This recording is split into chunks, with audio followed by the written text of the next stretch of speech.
샬롬, 우리 옆 사람과 인사합시다. 샬롬, 반갑습니다. 할렐루야, 반갑습니다.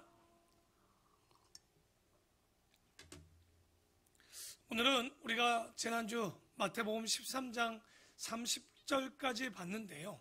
우리가 그 뒤를 보지 못해서 오늘은 이어서 마태복음 13장 31절 이하의 말씀을 밭에 감추인 보하다 라는 말씀을 가지고 함께 나눠보려고 합니다. 우리가 오늘 말씀해 보면서 좀 실수하기 쉬운 게 뭐냐면, 겨자씨 그러면 딱 머릿속에 있는 게 뭡니까? 작은 씨라고 하지만 우리가 천국에 대한 비유보다는 겨자씨만한 믿음에 대한 이야기들로 많이 기억을 하고 있지만, 오늘 우리가 마태복음 13장 31절 이하의 말씀은요, 그 겨자씨 비유, 누룩에 대한 비유, 밭에 대한 비유, 가라지에 대한 모든 비유, 그리고 마태복음 13장에 나오는 7가지의 모든 비유는 무엇을 이야기하고 있느냐? 천국에 대한 이야기를, 비유를 하고 있습니다. 거기에 이제 오늘 세 번째로 겨자씨에 대한 비유에 대한 이야기를 좀 하려고 하는데요. 여기도 하늘나라의 비밀을 소개하고 있습니다. 앞의 비유와 비슷하게 무엇입니까? 밭 혹은 심다 혹은 씨앗, 이런 이야기들로 굉장히 비슷하게 나오는데, 오늘 또 서두에 나오는 겨자씨 비유와 누룩의 비유는 간단히 천국에 대한 이야기를 하고 있습니다. 31절에 보면 또 비유를 들어 이르시되 천국은 마치 사람이 자기 밭에 갖다 심은 겨자씨 하나 같으니 이는 모든 씨보다 작은 것이로되 자란 후에는 풀보다 커서 나무가 되매 공중의 새들이 와서 그 가지에 깃들이느니라. 저도 어렸을 때 겨자면요, 겨자는 잘 본 적이 없습니다. 그냥 우리가 말 중에 그런 말 때문에 알았어요.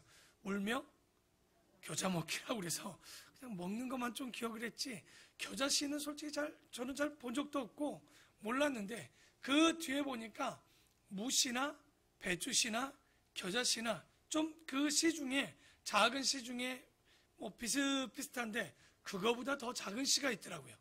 맨드라미 씨. 그런데 그 맨드라미 씨보다 더 작은 게 담배씨, 담배씨보다 더 작은 게 뭐냐? 채송화씨입니다. 그러니까 새들이 와서 씨들은 다 먹는데 채송화씨는 못 먹어요. 왜? 보이질 않아. 그냥 바람만 불면 날아가는 게 채송화씨다 보니까 새들이 쪼아 먹을 수도 없는 게 아마 채송화씨인데, 얼마나 작은지 어쨌든 무씨든 오늘 우리가 배추씨든 우리가 오늘 보게 되는 겨자씨든, 근데 우리나라와 그 이스라엘의 겨자는 조금 다릅니다.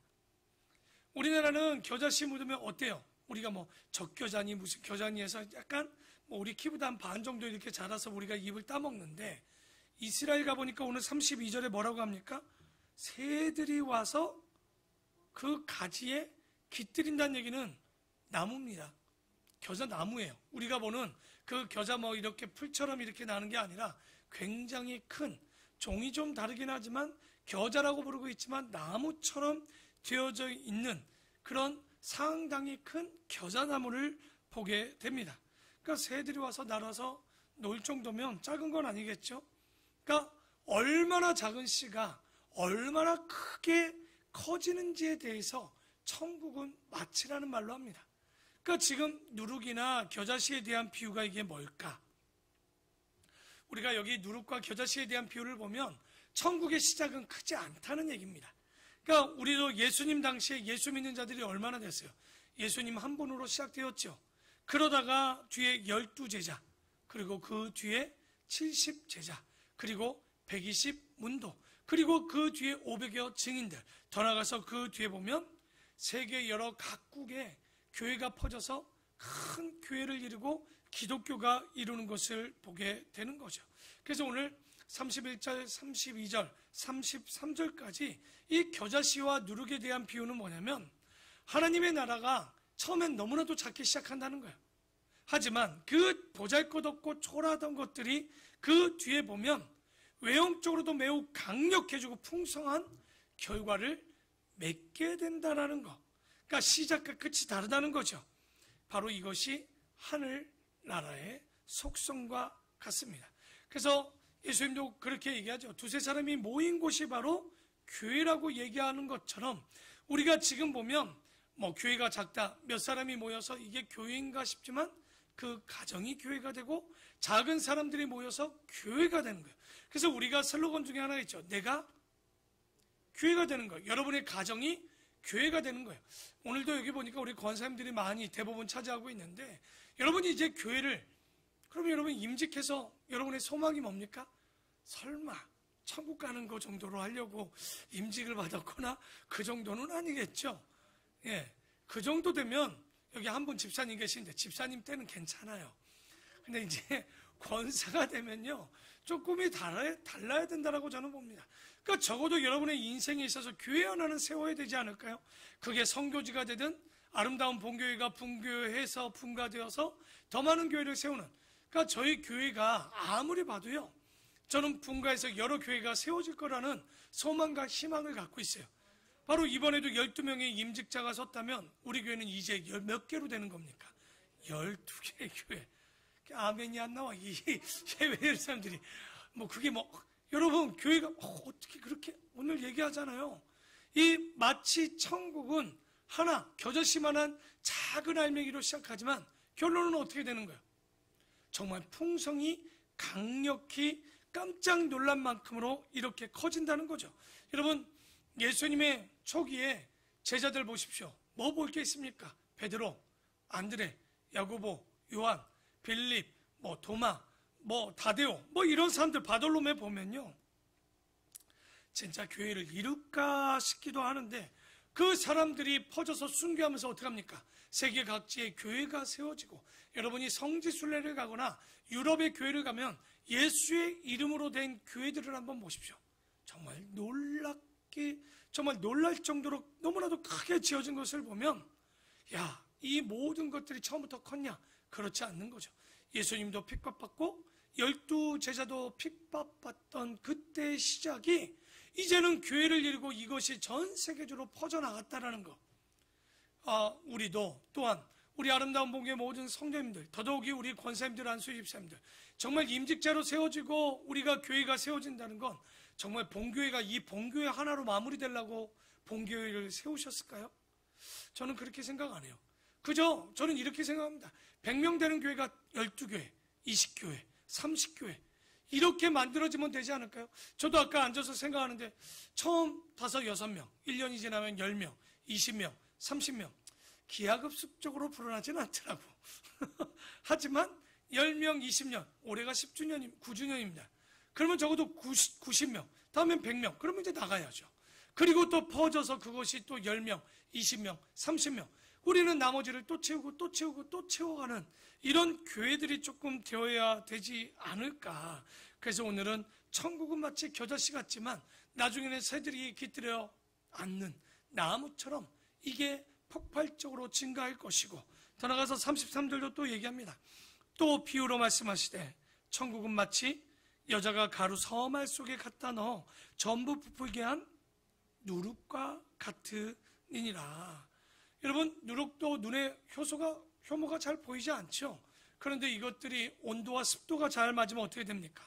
순식간에 밀가루가 그 효모가 부풀어서 얼마나 크게 늘어나는지. 가루 서말이 여러분 우리가 얼마나 되는 줄 압니까? 이 밀가루 중에 50kg 정도 되는데 이것이 늘면 효모를 통해서 얼마만큼 먹냐? 적어도 가루 서말이면 160에서 150명이 먹는 빵으로 늘어나는 거예요. 그러니까 이 멋들을 보면 여러분 성경의 누룩의 의미는 별로 좋게 나오지 않아요. 그런데 여기에서 이 누룩은 굉장히 긍정적인 의미로 좀 나오고 있는데요. 보잘것없는 누룩이 밀가루에 들어가니 어떻게 됩니까? 하나님의 나라가 처음엔 미미해 보이지만 은밀히 잘해서 끝에는 분명하고 풍성하고 강력해짐을 누룩과 겨자씨 비유로 보여주고 있는, 그러니까 우리가 천국의 비유를 보면서 여러분 우리나라가 천국이고 여기가 천국인데 천국이 확장되지 않아요. 그럼 문제가 있는 거예요. 천국은 마치 겨자씨처럼, 천국은 마치 누룩처럼, 천국은 마치 내가 천국이라고, 내 있는 곳이 천국이라고 여러분이 소망한다면 이것이 부흥되지 못하고 부풀어지지 못하고 우리가 확장되지 못하면 여기에 고장이 났다라고 볼 수밖에 없는 거죠. 그리고 34절에 보면 예수께서 이 모든 것을 무리에게 비유로 말씀하시고 비유가 아니면 아무것도 말씀하지 아니하셨으니, 이것 때문에 문제가 생깁니다. 여기서 어떤 종교가 나온 것 같아요? 신천지가 이 말씀 가지고 노리는 거예요. 13장 34절 가지고 뭐라고 그래요? 모든 성경은 비유로 봐야 된다고 얘기하는 거예요. 이 비유풀이하는 이단들이 굉장히 많죠. 신천지도 그러는 거예요. 그러니까 이 성경 해석하는 사람들이 미련해서 그런 거예요. 이게 뭐냐면 이날 하루만 예수님께서 천국에 대한 비유를 이렇게 한 거지 성경 전체를 비유로 말씀하셨습니까? 그렇지 않은 거예요. 그래서 우리가 성경 해석하는 사람들이 항상 이런 것들을 경솔하게 해석되지 않도록, 그러니까 휘둘리지 않아야 돼요.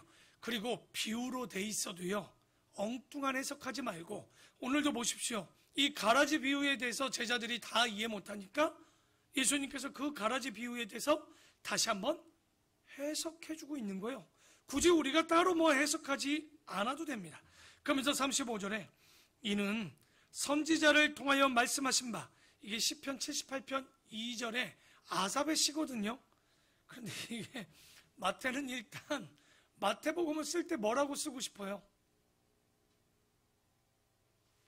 예언에 대한 성취를 얘기하니까 자꾸만 다 예언자로 보는데, 알고 보면 이건 예언이 아니고 뭡니까? 시인이 이 시편에 이야기한 거죠. 그러니까 우리가 이런 것들도 좀 잘 봐야 돼요. 선지자가 아니죠. 시인이죠. 알고 보면. 통하여 말씀하신 바 내가 입을 열어 비유로 말하고 창세부터 감추인 것들을 드러내리라 함을 이루려 하심이라. 그러니까 비유로 말씀하신 거 아는 자는 알고 모르는 자는 모르게, 하지만 믿는 자는 다 알 수 있습니다. 뭐 대단하다는 것도 보이지 않아요. 우리는 대단하지 않은데 믿지 않는 자들은 대단한 거죠. 왜? 이게 어떤 이야기인지를 모르니까. 그래서 36절에 이에 예수께서 무리를 떠나사 집에 들어가시니 제자들이 나와서 이르되 밭에 가라지의 비유를 우리에게 설명하여 주소서. 그러니까 지금 이 얘기를 우리가 지난주 주일날 다 얘기했지만 예수님은 쉽게 한다고 비유를 했는데 그걸 또 못 알아먹어요. 이해가 안 되니까 제자들이 물어보고 설명해달라니까 설명하십니다. 대답하여 이르시되 좋은 씨를 뿌리는 자는 누구라는 거예요? 인자, 사람의 아들이 아니라 여기서는 예수님을 이야기하는 거고요. 그리고 밭은 세상이요, 좋은 씨는 천국의 아들들, 다시 말해서 믿음을 갖는 자들이요, 가라지는 믿지 않는 악한 자들, 마귀들의 자식들이요. 가라지는 뿌린 원수는 누굽니까? 마귀고, 추수 때는 세상 끝이요, 추수꾼은 천사들이요. 그런즉 가라지를 거두어 불에 사르는 것 같이 세상 끝에도 그 가라지를 다 뭐 하시겠다는 거예요? 거두어 불에 사를 것이다. 여러분, 시골에서 가라지를요, 이거 뭐 구분도 안 되지만 가라지를 다 뽑아냅니다. 근데 그 뽑아낸 걸 어떻게 하시는지 혹시 아십니까? 그냥 던져놓으면 안 돼요. 가라지는요, 던져놓으면요, 이게 또 살아요. 그래서 가라지는요, 뽑아다가 묶어서 불에 살아야 절대 그것이 뿌리를 안 내리고 더 씨앗도 흘리지 않기 때문에 가라지는 모아서 태워버립니다. 그 얼마나 생존력이 있는 줄 알겠죠. 그러니까 이 믿지 않는 자들, 이런 가라지들을 던져놓은 것들이 또 자랄 수 있기 때문에 하나님께서는 이런 것들을 다 걷어다 거두어 불에 사를 것이요, 인자가 그 천사들을 보내리니 그들이 그 나라에서 모든 넘어지게 하는 것과 또 불법을 행하는 자들을 거두어내어 풀무불에 던져 넣으리니 거기서 울며 이를 갈게 되리라. 여러분, 예수님이 재림에 하셔서 제일 먼저 우리 요한계시록에 보니까 어떤 모습들을 보입니까? 재림에서 제일 먼저 심판하는 그룹이 있습니다. 누구냐? 음녀, 거짓 선지자들, 그리고 그 짐승들, 뭐 어떻게 보면 적그리스도에 대한 심판들이 이루어지는데 그것들을 잡아다 어떻게 합니까? 바로 불과 유황불에 넣는 모습들을 보게 됩니다. 우리도요, 지금 여러분 악한 종교인들, 못된 것들, 하나님께서 왜 저것들을 그냥 두시냐? 우리가 가라지와 알곡에 대해서 비유를 보았지만 지금은 그냥 두시는 거예요. 하지만 심판 때는 절대 그러지 않습니다. 42절 다 같이 한번 읽어볼까요? 다시 한번 다 같이 한번 읽어보겠습니다. 시작. 절대 그 마지막에는요 이렇게 되는 거예요. 그러니 조금만 기다리십시오. 뭐 배 아파할 것도 없습니다. 결론적으로 믿지 않는 자들 이 악한 음료나 거짓 것들에 대해서는 분명히 하나님께서 마지막에 심판하실 것이요, 더 나아가 그때 의인들은 자기 아버지 나라에서 해와 같이 빛나리라.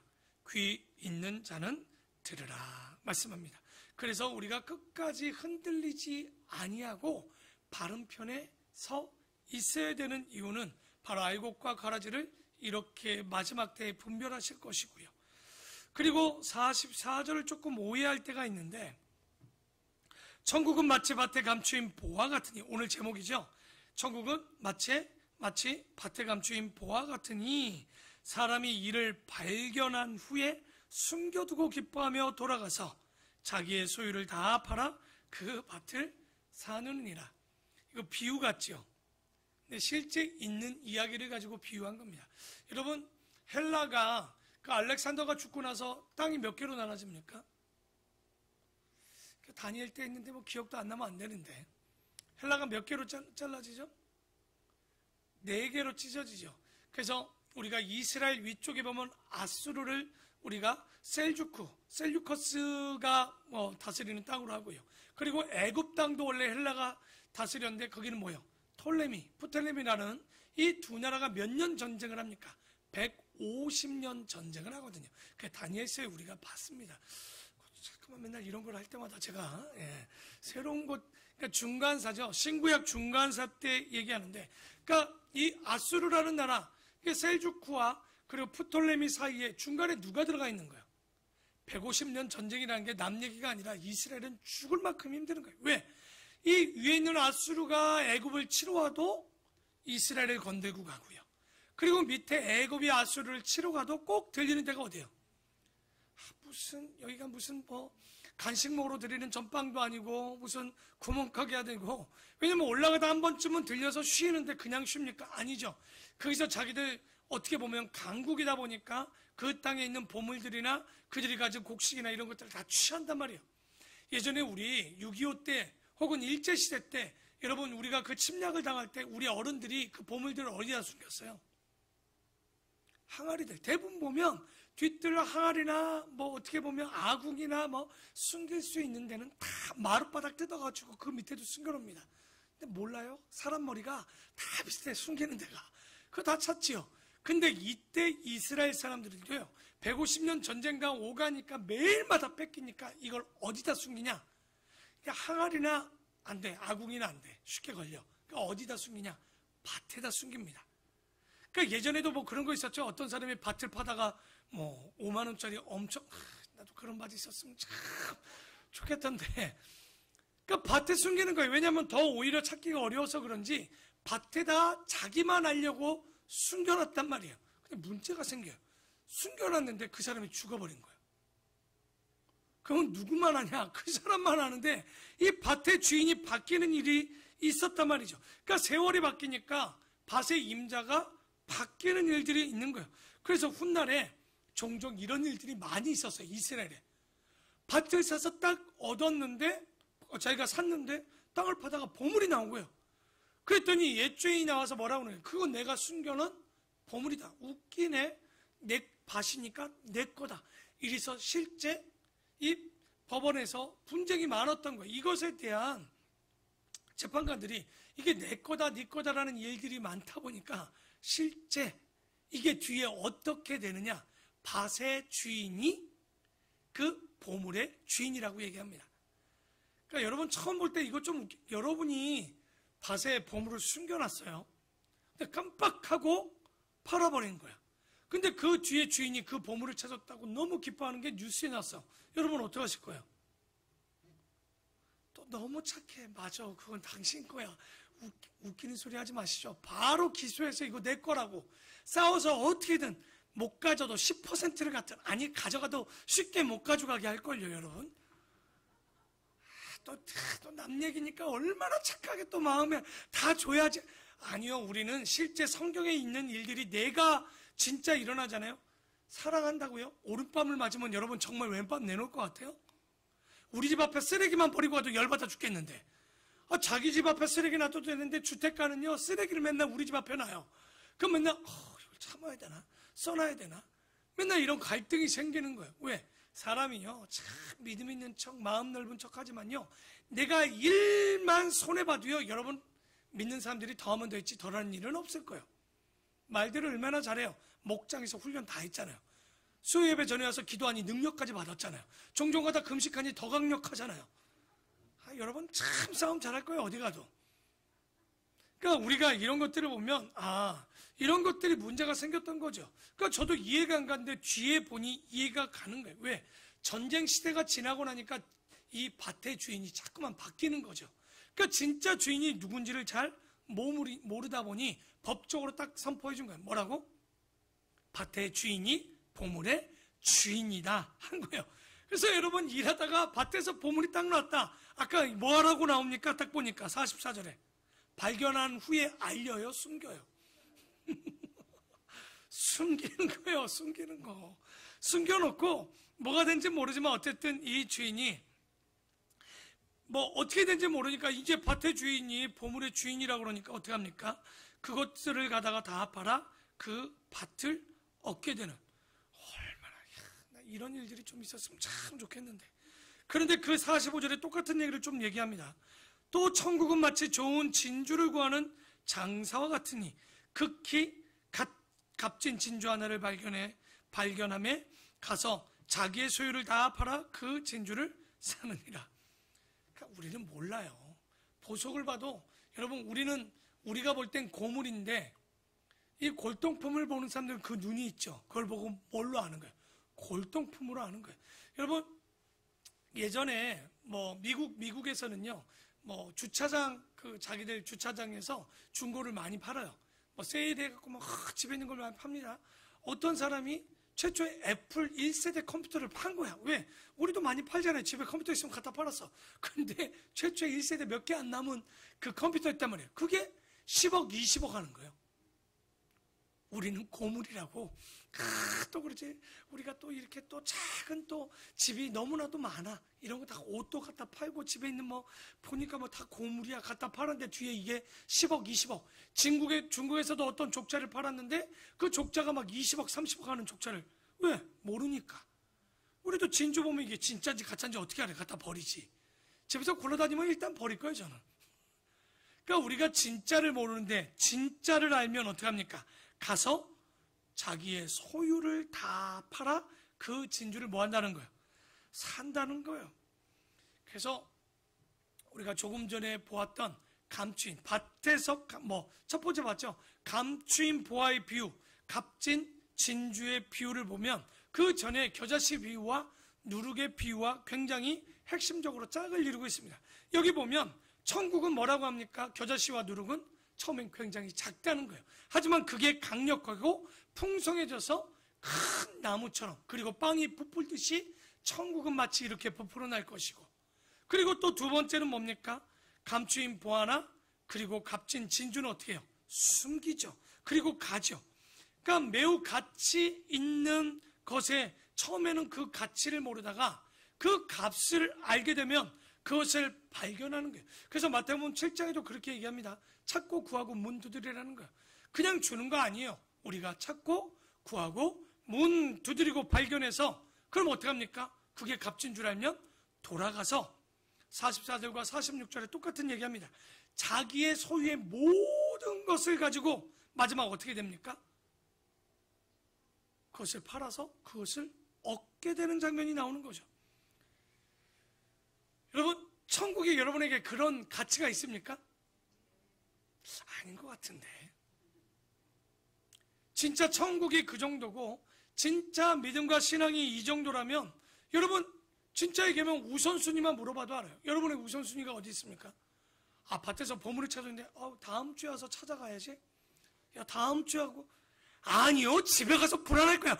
은행이 빨리 열려야 되는데 아침에 내가 진짜 열심히. 아니 이거 어떻게. 맞아, 계좌 이체. 그래서 요즘 너무 좋아 이체해버리면 되거든요. 얼마나 급할까요? 근데 여러분 정말 천국의 보물을 그만큼 갖기 위한 열정과 갈급함이 있을까요? 저는 없는 것 같아요.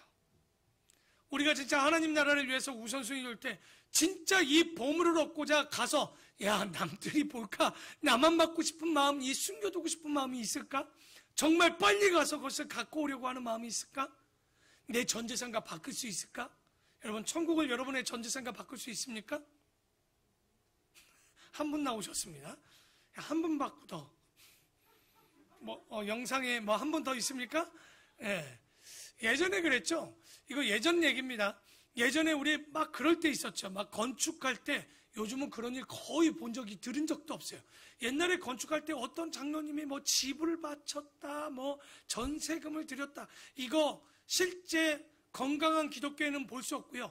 이상한 이단에선 볼 수 있습니다. 근데 이상한 이단들은 왜 그렇게 할 수 있었을까요? 저는 이 말씀들을 진짜 문자로 믿었다고 저는 생각을 해요.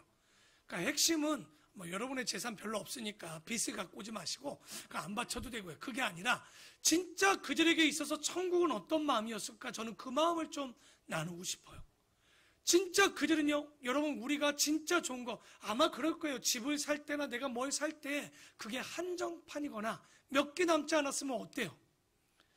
우리 아주머니들 저녁 시간에 여러분 아직 호스트가 나와서 그러죠. 이게 곧 임박 매진 임박 몇 사이즈 그러면 탁탁 하면 안 사야 되는데 이게 다시 올해 마지막 세일과 함께 마지막 제품 올해 더 이상 판매하지 않습니다. 그러면 에라 모르겠다. 근데 이상하죠? 2달 뒤에 또 팔고 있어요. 그러니까 아마 우리는 천국에 대한 소망, 우리가 비유해 본다면 얼마만큼 이게 엄청나고 기가 막히고 가치 있을까? 진짜 우리는 다시 한번 기도해야 될 거예요. 천국이 나에게 얼마만큼 가치 있을까? 한번 여러분 저울에 올려놓고 나의 마음을 본다면 한번 질문만 해보세요. 내가 하나님께 나의 모든 것을 드릴 만큼 천국의 가치가 있는지, 아니면 한 10분의 1? 11조는 드리니까 10분의 1 정도는 드릴 수 있을 것 같아요. 그러니까 여러분들은 아마 11조 생활한다면 10분의 1까지는 어떻게 해볼 것 같아. 근데 10분의 2는, 그래서 우리가 11조 드릴 때도 그러잖아요. 10분의 1은 주니 것, 10분의 9는 내 것. 근데 그렇게 사니까 10분의 1만큼만 사는 거야. 근데 10분의 전부가 하나님 거라고 산다면 아마도 여러분에게 하나님께서 주시는 아마 물질의 은사나 삶의 은사나 이 부피가 좀 달라지지 않았을까. 왜? 과감한 결단은요, 아마도 행동과 실천으로 나타날 수 있지만 우리가 진짜 신앙 가운데 천국을 소망한다, 믿음을 소망한다, 예수 그리스도가 전부다. 우리가 참 말은 쉽게 하는데 진짜 전부 같다라는 느낌은 모르죠. 진짜 순교의 시대가 나면 진짜 전부인지 아닌지는 분명히 갈라지겠지만 지금은 구분이 잘 안 되는 것 같아요. 진짜 하나님의 나라의 비밀을 깨달은 자들이 어떻게 살까요? 그 나라의 가치를 안다면 삶의 가치도, 삶의 방향도, 삶의 모양도 완전히 바뀌지 않을까.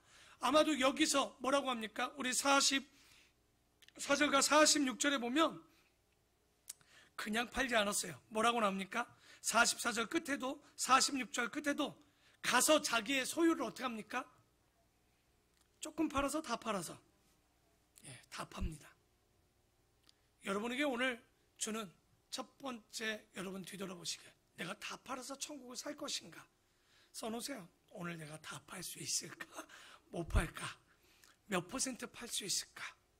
그러니까 이 말씀을 그냥 받으면 와 맞아 천국은 이렇게 가치 있는 거라고 하지만 여러분의 신앙에 비춰서 진짜 내가 이 소유를 다 팔고도 주님께 갈 수 있을까? 지금도 저는 집주인이 전세를 빼라면 이렇게 불안해하는데 내가 진짜 주님이 다 팔아서 나를 따르라 할 때, 여러분 그 부자 청년을 욕하는 자들이 많이 있었겠지만 그 부자 청년을 여러분이 정말 욕할 수 있을까요? 우리도 가서 팔고 오라 그러면 뭐라고 그럴까요? 아니요, 파는 것도 아니었어요. 가서 나눠주고 나오라, 따르라고 했을 때 여러분 어땠습니까? 이 교회 이상한 교회야. 교회가 목사님이 강단에서 물질 얘기를 많이 하고 헌금 얘기한다고 아마 교회를 바로 떠나실 거예요. 진짜 쉽지 않은 이야기를, 천국에 대한 이야기를 하고 있는 거예요. 그만큼 근데 거꾸로 얘기하면 천국은 대단한 가치가 있는 거예요. 거꾸로 얘기하면 우리의 생명과 모든 걸 드려도 전혀 아깝지 않는 게 천국이요, 복음이요, 구원이요, 예수 그리스도인 거예요. 근데 왜 못 팔까요? 간단합니다. 인간의 죄성입니다. 인간의 욕심은 절대 살 수 없어요. 인간의 욕심을 갖고 있고 해결되지 않는 인간은요, 죄송한데 우리 권사 됐다고요, 안수집사 됐다고요, 목사 됐다고요, 이거 못 벗어납니다. 인간의 죄성은요, 절대 이 욕심을 벗어날 수 없어요. 그러니까 없어서 없는 거랑 또 다른 문제입니다. 그러니까 없을수록 신앙은 좋아져요. 예, 바칠 것도 줄어드니 바칠 때 그 가치가 가벼워지거든요. 근데 진짜 여러분, 그래서 이렇게 한번 기도해 보는 건 어떨까요? 주님, 나에게 진짜 물질의 은사를 주시고 한번 내가 이걸 나눌 수 있는 시간을 다 달라고. 약간 지혜롭지 않아요? 일단은 받아보고 또 이러고 달리면 다 뺏깁니다. 그런데 우리의 기도가 이렇게, 그러니까 부자 되는 게 얼마나 어려운지, 부자도 욕할 것도 손가락질할 것도 아무것도 없는 거예요. 진짜 어려운 거예요. 부자는 부자 나름대로의 무게감이 있는 거예요. 쉬운 게 아니라는 얘기죠. 그래서 47절에 보면 또 얘기합니다. 지금 이 말씀 44절부터 쭉 잘 봐야 돼요. 왜냐하면 여기에 또 하나 숨겨진 이야기가 또 있더라고요. 47절에 보면 또 천국은 마치 바다에 치고 각종 물고기를 모는 그물과 같으니 그물에 가득함에 물가로 끌어내고 앉아서 좋은 것은 그릇에 담고 못된 것은, 우리도 여러분 TV에서 많이 봤죠. 작거나 안 좋은 건 다 어떻게 해요? 상품가치 없는 건 다 버립니다. 그래서 여기 보니까 좋다라는 말이 뭡니까? 헬라어로 칼로스죠. 칼로스 에르곤, 좋은 행실, 여러분 기억나죠? 그때 칼로스라는 헬라어를 쓰는데 아름답다, 가치 있다, 매력적이다, 정직하다, 이런 뜻을 갖고 있습니다. 그럼 여러분 물고기 입장에서는 어떤 물고기가 되고 싶어요? 좋은 물고기 되고 싶어요? 나쁜 물고기 되고 싶어요? 좋은 물고기 되면 잡혀서 먹히는데 물고기 입장은 나쁜 물고기가 되고 싶을 거예요. 그러나 어부는 물고기가 다 어떻길 바라겠습니까? 좋기를 바라겠죠.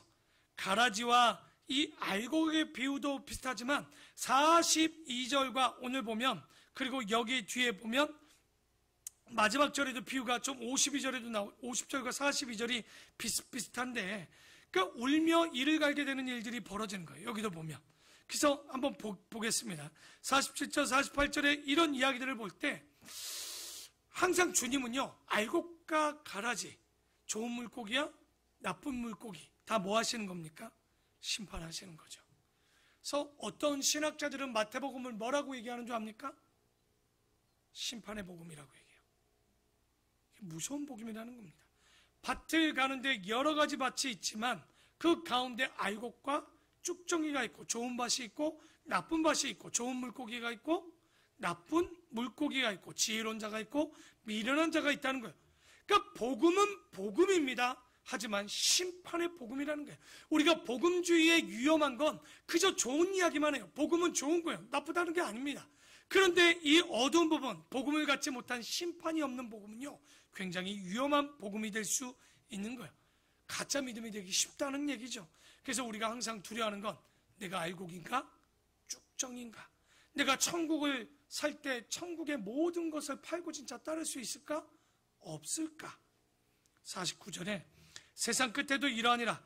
천사들이 와서 의인 중에서 악인을 갈라내어 풀무불에 던져 넣으리니 거기서 울며 이를 갈게 된다라는 거예요. 이게 오늘 49절의 또 하나의 비밀입니다. 의인과 악인이 다르게 있지 않아요. 의인 중에서 뭐를 갈라내신다고 합니까? 악인을 갈라낸대요. 곧 이 얘기를 지금으로 표현하면 교회 다니는 사람들 중에 악인을 걸러내고 의인만 데려가시겠다라는 거예요. 다시 말해 교회 안에도 의인과 악인이 공존합니다. 그러니까 하지만 마지막 때 하나님께서는 분명히 심판하신다는 얘기를 하고 있는 거예요. 그래서 우리가 항상 깨달아야 되는 거, 여러분 풀무불에 던져진 자들, 울며 이를 갈미 있는 자들, 악인들이라고 얘기하지만 이게 문제는 뭐냐면 악인들이 의식을 못하고 있다는 얘기입니다. 여러분 오늘 예배 드리니까 여러분 뭐 같아요? 아마 여러분이 악인이라고 생각 아무도 안 할걸요. 울며 이를 갈 사람이라고는 여러분 추호도 안 할 거예요. 왜? 나 수요 예배도 드리는 사람이야. 여기 앉은 데 대부분 다 뭐까지 드립니까? 새벽 예배도 드리는 사람이에요. 그렇기 때문에 머릿속에 우리는 여기 딱 들으면 지혜로운 자, 비련한 자. 난 지혜로운 자. 좋은 물고기, 나쁜 물고기, 좋은 물고기. 그렇죠? 알곡과 쭉정이 당연히 알고, 그것도 2천 알곡. 얼마나 맛있는 밥인데 내가. 그러니까 우리가 이것을 놓치면 안 되는 거예요. 내가 그 장소에 있다고 내가 차마 알곡이라고 생각하는 오류, 착각을 버리셔야 된다는 거예요. 우리는 죄인임을 잊지 마세요. 당연히 주님의 이름으로 의롭다 칭함을 받았지만 죄인이었던 우리의 모습이 순간 주님을 배반하면 악인이 될 수 있는 것. 여러분, 우리가 성경 안에 거역한 자들이라는 말은, 거역은 배역은 뭡니까? 처음부터 거역한 게 아니에요. 처음부터 배역한 것이 아니고 처음부터 패역한 것이 아니에요. 주님 앞에 있던 자들이 거역했고 패역하고 배역했다는 것을 잊으시면 아니라는 거예요. 아무리 교회에 앉아 있어도, 아무리 권사의 아들이고 딸이어도, 목사의 아들이고 딸이고 교육자의 아들이고 딸이도 이건 중요치 않아요. 지금 내가 누구의 자리에 있느냐가 중요한 거예요. 그래서 오늘도 여기 보면 우리가 하나님의 나라에 못 들어갈 수 있다는 생각, 그렇다고 걱정, 염려하라는 얘기가 아니라 의인이라고 착각할 수 있는 걸 생각하고 있으란 얘기죠. 그래서 50절에 다시 한번 읽어볼까요? 다 같이 한번 읽어보겠습니다. 시작. 왜? 49절에 의인 중에서 악인을 갈라내시겠다는 거예요. 읽었는데 한번 가까우니까 갑니다. 7장 22절입니다. 마태복음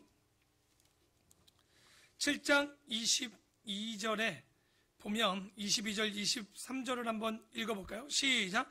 그날에 많은 사람이 나더러 이르되 주여 주여 우리가 주의 이름으로 선지자 노릇하며 주의 이름으로 귀신을 쫓아내며 주의 이름으로 많은 권능을 행하지 아니하였나이까리니 그때 내가 그들에게 밝히 말하되 내가 너희를 도무지 알지 못하니 불법을 행하는 자들아 내게서 떠나가라 하니라. 여기 22절에 뭐라는 거예요? 이 사람이 선지자 이름으로 귀신도 쫓고 능력도 했다니까요. 그들이 능력이 없고 하나님의 일을 안 하던 자가 아니라 목사였고 선지자였고 성도였고 권사였고 정말 그들이 은사까지 있었던 사람이지만 결국은 어디 가는 거예요? 이들이 계명대로 법대로 끝까지 그것을 지켜내지 못할 때 가능하지 않다는 거예요. 참 성경을 제가요 설교를 하고 이렇게 자세히 보면 볼수록 천국 좁은 길이에요. 확실합니다. 아무나 못 갑니다. 막 예수 믿고 복 받으세요? 그래 복은 받겠지만 구원은 못 받을 수 있습니다. 참 무서운 얘기입니다. 정말 이 이야기들을 보면, 그래서 51절에 이 모든 것을 깨달았느냐 하시니 대답하되 그러하오니다. 그러니까 네라고 얘기했죠. 정말 깨달았을까요? 베드로가 예수님 죽은 다음에 무엇합니까? 나는 물고기 잡으러 가노라 하고 이해했다고 다 되는 게 아니에요. 끝까지 지키지 않으면 그렇게 될 수 있는 거예요. 그러니까 여러분 예수님이 가르쳐도 그러는데 황 목사가 가르쳤다고 여러분이 끝까지 믿겠습니까? 그럴 일 없습니다. 그래서 정신 차리셔야 되는 거예요. 그래서 52절에 예수께서 이르시되 그러므로 천국의 제자된 서기관마다 마치 새 것과 옛 것을 그 곳간에서 내오는 집주인과 같이 가르쳐야 된다는 거예요. 이것은 비밀을 깨달은 제자들에게 얘기하는 거예요. 너희들의 신분이 뭔지 알지? 그리고 너희들의 사명이 뭔지 알지? 라고 예수님이 다시 한번 이야기합니다. 야, 너희들 곳간에서 나오는 자들, 바로 뭐냐? 갖고 나오는 자들이, 가르치는 자들이 새 것과 옛 것을 갖고 나온대요. 새 것은 뭡니까? 예수님을 통해서 이야기되고 말씀되어지는 우리 같으면 신약이겠죠. 그리고 옛 것은 그 전에 가르쳐줬던 구약의 이런 이야기들을 가르쳤던 것들처럼 버무려서 신약도 구약도 잘 가르친 거예요. 그런데 그 곳간에 나오는 주인은 누구를 얘기하는 거예요? 예수님을 얘기하는 거죠. 그분이 구약 가지고만 얘기합니까? 구약 이후 예수님이 그 구약을 이루어져서 이룬 일들 것까지 새 것까지 가르쳤던 것처럼 무식하게 어디 가서 구약은 폐한 거다? 그런 목사님들 제대로 배운 거 아니에요. 구약을 언제 폐합니까? 5장 18절만 봐도 완전케 하러 오셨다라고 1.1획도 땅에 떨어지는 일이 없다고 말씀하셨는데 누가 구약이 율법이라고 얘기하고 신약은 은혜입니까? 다 은혜지. 그래서 우리가 항상 신약도 구약도 잘 봐서 잘 조화롭게 집주인, 예수님의 집주인 되어줘서 곡식을 갖고 나오는 것처럼 우리가 배웠다면 열심히 가르쳐 주셔야 되죠. 그리고 이제 53절입니다. 예수께서 이 모든 비유를 마치신 후에 그곳을 떠나서 고향으로 돌아가서, 예수님의 고향이 어디입니까? 태어난 곳 말고 여기 보면 예수님의 진짜 일한 곳은 나사렛이죠. 이 갈릴리 나사렛, 현대는 아니지만 옛날에 나사렛 예수의 이름으로 명하노니, 저도 종종 썼는데 그러면 안 되더라고요. 잘 공부하다 보니까 이때 나사렛이라는 말은요, 조롱할 때 쓰는 언어입니다. 야, 나사렛 출신 예수란다, 야. 그러니까 이 나사렛이라는 동네, 하찮고 비천한 동네를 얘기하는데, 그 왜냐면 우리가 배우잖아요. 유대, 그리고 사마리아, 나사렛, 갈릴리 이쪽 지방을 나누면 이방인 땅에 취급도 안 하는 데가 나사렛입니다. 그러니까 그런 말은 예수를 아주 비아냥거릴 때 쓰는, 야, 나사렛 예수 왔다. 그럼 예수라는 이름은요, 흔하디 흔한 이름이 알고 보면요. 그런데 그 뒤에 보면 일반적으로 이 이름이 두 가지 이유로 잘 쓰이지 않습니다. 믿는 자들에게는 예수란 이름이 구원주의 이름이고 복된 이름이기 때문에 아무나 쓰지 못하는 거예요. 그렇죠? 우리가 황예수 씁니까? 우리나라에 황예수라는 이름이 있으면 그 이단이죠. 그렇게 쓰지 않죠. 바울이니 뭐 이렇게는 쓰지만 예수란 이름을 쓰지 않고요. 그리고 유대인들이나 믿지 않는 자들은요, 또 예수의 이름이 재수가 없어서 안 써요. 유대인들은 왜 재수가 없는 줄 압니까? 갈라디아 3장 23절에도 쓰여졌지만 이미 신명기 21장 23절에 뭐라고 되어 있냐면, 나무에 달린 자마다 하나님의 저주를 받은 자라고 써져 있어요. 그러면 유대인 입장에서 보면 나무에 달린 예수 그리스도는 뭐 받은 자요? 그러니까 우리는 우리를 위해서 저주받았다는 걸 알지만 그들은 그것 자체가, 여러분, 오경에 기록된, 저주받았어요. 나무에 저 저주받은 인간인데 저 이름 쓰면 돼요, 안 돼요? 그래서 쓰지 않는 거예요. 그래서 우리도 기도할 때 나사렛 예수라기보다는 그냥 우리를 구원하신 예수님이라고 쓰는 것이 더 건강하게 쓰는 거죠. 우리도 바울이 예수님을 핍박할 때 다메섹에서 예수님을 만나죠. 부활하신 예수님이 뭐라고 합니까? 주여, 바울이 묻죠. 주여, 누구시니까 라고 물으니까 가르칠 때, 나는 네가 핍박하는 그냥 예수라고 안 해요. 나사렛 예수라고 얘기해요. 그러니까 그거 너가 그렇게 비아냥거리던 내가 그 나사렛 예수다라고 얘기하는 거죠. 그러니까 우리가 분위기도 모르고 문화도 모르니까 막 이런 말들을 쉽게 쓰거나 잘못 쓰는 경우들이 있지만, 우리는 절대 예수님을 쓸 때 나사렛 예수보다는 구주 예수님, 우리를 구원하시고 생명이시고 생수가 되어주시고, 얼마나 좋은 말도 많은데 굳이 그 나사렛 그 이름을 쓸 필요도 없는 거죠. 그리고 54절 다시 한번 보면, 고향으로 돌아가사 그들의 회당에서 가르치시니 그들이 놀라 이르되, 이 사람의 이 지혜와 이런 능력이 어디서 났느냐. 그 고향에서 왔다 보니 이는 그 목수의 아들 아느냐. 이거 딱 보니까 그 말이 뭡니까?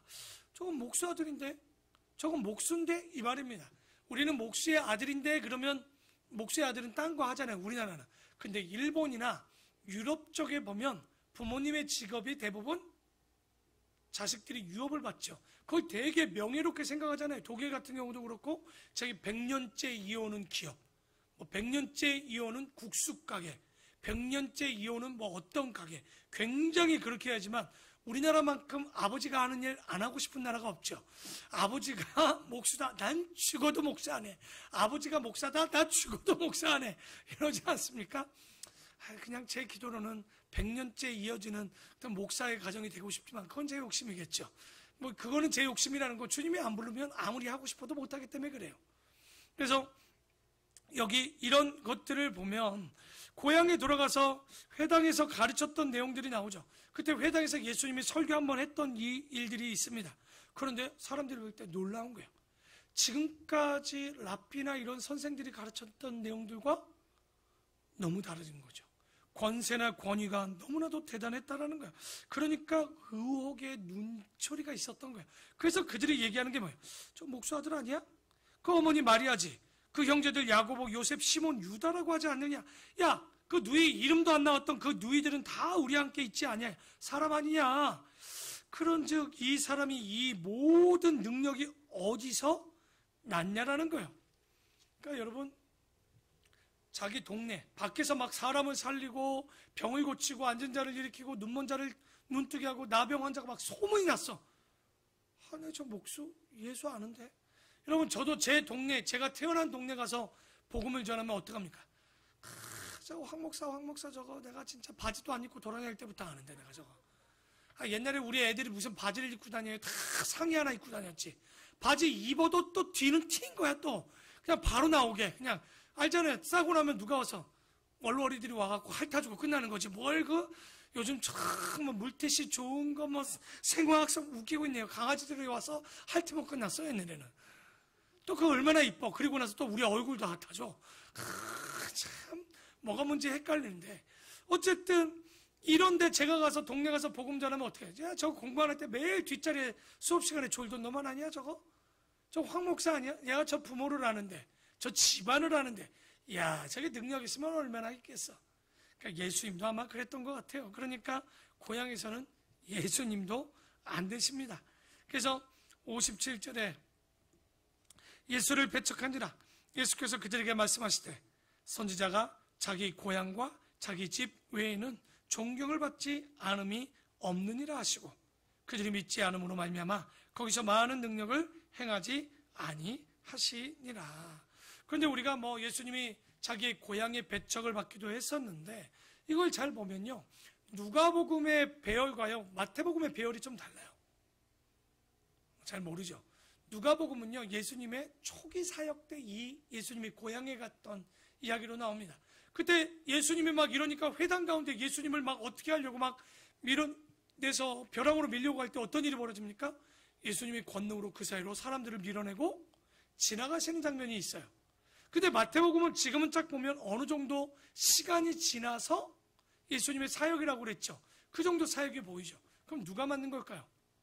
그러니까 뭐다라고 정확히는 알지 않지만 누가복음은요 예수님이 돌아가신 이후에 3, 40년 뒤에 쓰여진 책입니다. 그러다 보니 아마도 이 초기 사역이 아니다 보니까 기억을 더듬어 써서 그럴 수도 있고요. 마태가 그렇다고 또 맞냐? 마태는 또 어떻게 기록합니까? 아시죠? 사역 따로 설교 따로 막 이렇게 하다 보니까 시간 차이가 배열이 좀 다를 수 있습니다. 그래서 순서에 너무 매이지 말라고요. 그러니까 그럴 수도 있고 앞에 들어갈 수도 있고 뒤에 들어갈 수도 있는데 어쨌든 핵심은 예수님도 고향에서 복음 전하기가 어려웠다. 당연히 여러분도 집에서 복음 전하기가 쉽지가 않아요. 왜? 은혜 받은데 우리 아이들 이것도 하면 또 우리 아이들 써먹을까 또 걱정인데 우리 엄마는 교회선 천사 집에 가면 차마 내가 말은 못하겠다. 그렇다. 왜냐면 다른 거예요. 그러니까 자녀들이 볼 때도 쉽지 않은 것처럼 이게 뭐냐면 부모님들이 나쁘다는 게 아니에요. 부모들도 굉장히 집에서 싸우고 있는 거예요. 왜? 주님의 말씀처럼 살려고. 근데 쉬워요? 왜? 교회 오면 나를 건드는 인간이 없는데 집에 가면 다 적이잖아. 남편, 자식들, 왼수들이요 다 와가지고 한 번씩 내가 오늘도 주여 사랑 감사함으로 나갑니다. 봐서 싹 긁지요. 감사는 둘째치고 그냥 왕왕왕왕왕왕. 그래서 참 어려운 거야 이게. 쉽지 않은 거야. 다만 그래서 내가 죄인인 걸 깨닫고 그러기 때문에 그 간극을 줄여가는 거죠. 10번 할 거 9번 하고 9번 할 거 8번 해서 결론은 뭡니까? 왜 이걸 줄여가는 거예요? 하나님의 자녀도 되는 거지만 이걸 통해서 누구를 변화시켜야 되기 때문에 나도 변화받지만 내 가족을 전도해야 된다는 거예요. 여러분 올해 저는 이렇게 부푼 꿈을 갖고 있어요. 우리가 임직자가 총 13명이지 않습니까? 명예건설까지. 그러면 13명은 전도하겠구나. 한 분 나왔습니다. 13명은 자, 한 명 또 받고 또 있습니까? 전도하셔야 된다는 얘기예요. 우리가 참 어려운 일이에요. 이 전도라는 건요 어떻게 하면 되느냐? 복음을 전하는 일도 중요하고요. 첫째는요. 두 번째는 그렇게 살아내는 일도 중요합니다. 여러분이 가정에서 복음대로 살아가고 말씀대로 살아가면 가족들이 안 변할까요? 저는 분명히 변할 거라고 믿습니다. 한 가정에 근데 목사님 10년째 했는데 20년째 아니요. 주님은 하루가 1000년 같고 1000년이 하루 같습니다. 여러분이 죽을 때까지 살아도 안 변할 수 있어요. 근데 그 기도했던 어머니 말씀 보던 어머니는요 자식 머리에서 떠나지 않습니다. 남편의 머리도 떠나지 않습니다. 그 부인의 머리도 떠나지 않게 돼 있는 거예요. 지켜가면 언젠가 그 자식은 돌아옵니다. 돌아온 탕자가 돌아올 수밖에 없었던 건 기다리는 부모가 있었기 때문에 그런 거예요. 기다리지 않는 부모가 없고 그 마음이 없으면 아무도 돌아오지 않습니다. 지금은 어쩔 수 없어요. 지금도 우리의 기도는 내 자식은 뭐예요? 청직입니다. 내 자식이 아니라 하나님의 자식임을 잊지 말라고 제가 얘기했죠. 사춘기 주셨고, 그리고 이 아이들이 독립을 하는 거예요. 아, 정말 내 자식이 아니구나. 말을 안 들을 때마다 아, 진짜 내 자식이 아니구나. 이건 정말 하나님이 주신 거야. 그러니까 나에게 맡겨줬기 때문에 그 달란트를 어떻게 돼? 땅에 묻을 수는 없잖아. 그러니까 죽을 똥살똥으로 키우는 거예요. 그래서 여러분, 포기하는 것도 잘못된 거예요. 그러면 정말 그 있는 것도 빼앗겨서 밖에서 울며 이를 갈게 됩니다. 그건 안 돼요. 우리는 끝까지 포기하지 않고 기도하면요, 일단 한 달란트는 남는 거예요. 걱정하지 마세요. 이 아이가 잘 되고 말 되고는 그건 지가 알아서 할 일이고요. 우리가 일단은 기도만 끝까지 포기하지 않아도 한 달란트는 남기는 거니까 여러분 걱정하지 마시고, 하지만 내 자식 아니다. 이건 난 청직이구나. 얼마나 감사한지 몰라요. 저도 우리 아이들이 이제 정말 청소년이 되고 청년이 될 때마다 아, 진짜 내 아들이 아니야. 내가 생각할 걸 막 벗어날 때마다 아, 확실히 내가 생각한 대로 가는구나. 아, 별로 뭐 그렇구나. 하지만 나쁘다는 얘기가 아니라 기도해야 되겠구나. 그래서 여러분 살아내십시오. 정말 올해 우리가 9주년입니다. 지금 저희 교회가 일단 저희 교회가 6개월 안 되면 재적을 빼고요. 정말 목자나 간사가 빼지 말라고 그러면 남겨둔 사람을 넣어서 93명의 재적을 갖고 있어요. 그러니까 6개월만 안 나와도 일단 내립니다. 내려놓고 뭐 7개월 만에 나오면 다시 올라와요. 우리 교인들 중에도 6개월 안 나왔다 그러면 저 내려요. 그게 법적으로 원래 그렇게 돼 있어요. 교단 법이에요. 재적을 많이 갖고 있지 말라고. 그래서 내가 어쩔 땐 빼려고 그러면 또 7개월 만에 와서 넣어놨다가 뺐다. 근데 지금 딱 90명. 이게 99명, 막 98명까지 갔다 다시 93명, 92명 가고 있어요. 참, 하나님이요. 참, 일용할 양식이죠. 좀 한 해 조금 20명 더 주면 안 되나? 예. 근데 내년이 10주년이에요. 아마도 제가 갖는 건 10주년에 100명을 넘겨야 되지 않을까. 그러기에 우리 정말 우리 가족들을 위해서 먼저 전도하시고 복음을 전하시고 그리고 주변에 내가 복음을 전해서 언제까지 권사님이 정말 죄송합니다. 그래서 권사가 어려운 거예요. 권사 됐는데 전도 한 명도 못 해보면 어떡하려고 그래요. 아, 저 그래도 꽤 했어요. 여러분이 보이지 않게 저 어디 가서 전하고요. 그 어쨌든 제가 막 빌미를 줘요. 뭐 이런 일들 있잖아요. 교회도 막 빌려줘요. 그러면 어쩔 땐 교회 빌려줘서 여기가 복음이 전해지기도 해요. 이곳을 통해서 이 교회 참 교회도 잘 빌려주네. 그래서 사람을 보내줘요. 아, 목사 왔다가 오니까 뭐 괜찮은 것 같대. 뭐 작은 교회, 왜냐면 작은 교회 이단들이 너무 많으니까 확인하고 성도들을 보낸 경우들이 있습니다. 그러니까 여러분들이 교회 손님 오면 어떻게 돼요? 차 한 잔 드시고 하세요. 웃으면서 이런 것들이 복음 전하는 겁니다. 그래서 오늘 이 말씀을 보면서 우리가 정말 천국은 마치 뭐라고 그랬습니까? 겨자씨가 정말 겨자 나무가 되고 누룩이 큰 빵을 이루듯이 증폭을 해야 될 것이고 숨은 보화처럼 정말 우리 가치 있는 진주처럼 지금은 그 가치를 몰라서 여러분이 지금 어떻게 살아야 될지 모르지만 정말 천국이 마치 밭에 숨긴 보화 같고 정말 가치 있는 진주 같으면 어떻게 한다고요? 나의 모든 재산. 힘들지. 오늘 설교 이거 주일날 했어야 되는데 근데 오늘 수요일이 최고의 적기입니다. 정말 좋은 말씀이에요. 그거 두려워하지 마시고 이거 재산 다 바치라는 설교입니까? 그게 아니에요. 하나님의 가치, 하나님 나라의 가치, 복음의 가치, 믿음의 가치, 구원의 가치가 얼마나 큰지 안다면 내가 살아가는 나는 주의 영광을 위해서 살아가는구나. 하나님 나라를 위해 살아가는데 나의 마음은 70을 주고 있는지 80을 주고 있는지 아니면 100을 완전히 주님 나라를 위해서 사는지 그러고 보면 기도의 응답을 그리고 비교해 보십시오. 왜 네 기도가 응답이 안 되는지. 나는 지금도 내 기도가 하나님 나라를 위한 것이 아니라 내 삶의 답을 얻고자 기도하고 있는 것은 아닌지 여러분 뒤돌아보시면 제가 말 안 해도 여러분도 잘 아실 겁니다. 저도 그래요. 우리 교회가 안 될 때 보면 내 욕심이 많고 내 뜻이 많고 내 방법이 많아서 그런 경우들이 굉장히 많아요. 우리 맡깁시다. 오늘의 말씀처럼 마지막 정말 주님의 말씀을 전하는 것. 천국은 겨자가 부풀어서 큰 나무를 이루고 또 많은 씨를 내듯이 꿈꿉시다. 처소를 주시지만 우리 교회가 교회 처소뿐만 아니라 더 많은 교회를 세울 수 있고 적어도 우리가 임직자고 교회면 우리 아름다운 본교회 이름으로 적어도 10개의 교회는 세워져야 되는 것 아니겠습니까? 정말 그 이상의 교회들이 세워져서 정말 그것이 정말 분과될 수 있도록 기도합시다. 기도하면 될 줄 믿습니다. 그리고 뛰면 될 줄 믿습니다. 오늘 이렇게 우리 주님은 항상 열심으로 살아갈 때 100배, 60배, 30배의 복을 주심을 잊지 마시고 그 주인공이 내가 될 수 있도록 주의 영광을 돌리는 사람이 내가 될 수 있도록 살아가는 우리 귀한 모든 성도들 되기를 축원합니다. 기도하겠습니다.